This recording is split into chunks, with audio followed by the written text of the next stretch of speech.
gusto lang sana ako itanong sa'yo. Will you be my girlfriend? No! No! Zeph! Choose me! Pick me! Please! Be my girlfriend. Zeph, malandi ka talaga. Kunyari ka pa, kimi at mahihain. Pero ang totoo, nasa loob ang kulong mo. Akala ko ba, barkada importante sa'yo, pagkaaral at pangarap mo.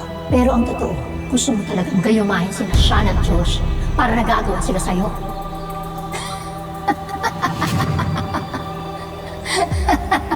Nakita mo na, yan ang bagay sa'yo. Mag-isa ka na lang dahil malandi ka. Hitad, haliparot.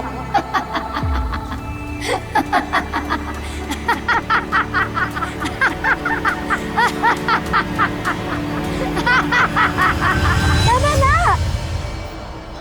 Nangyari dito? Okay ka lang? Grabe na epekto niyang stress mo sa pre-assessment exam, ha? Binabangungot ka na? Ano ba na panaganipan mo?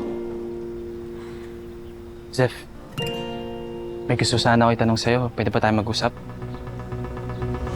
Will you be my girlfriend? Ano yung tatanong mo, Sean?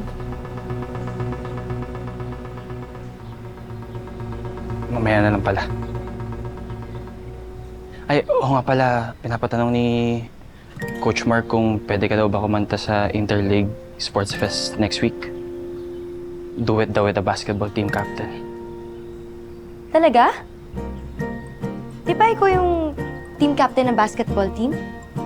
Anong kakantahin natin?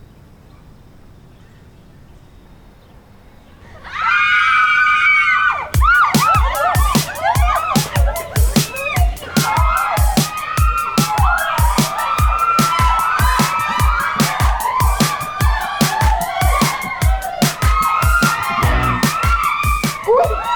Oh my gosh, may ano? Sikat sa taro to! Yung B-boys? Ano nila dito? Wait lang, dito na rin sila mag-aaral sa mga ka-8? Ang pogi! B-boys? Bro! Uy! Tabi, pero hindi ko ramdam. Bakit hindi sabihin? Bakit hindi aminin? Bakit ba? Dahan-dahan. Katama na kayo eh. My bad. I'm sorry. Inalitan kita as team captain this year. Hindi mo naman masisisi si Coach. How many years ka na naging team captain ng Mackay?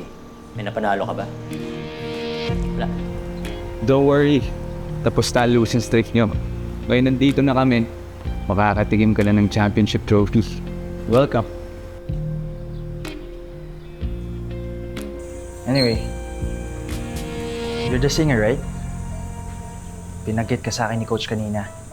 I guess we'll be working together soon. I'm Anton. I'll see you around.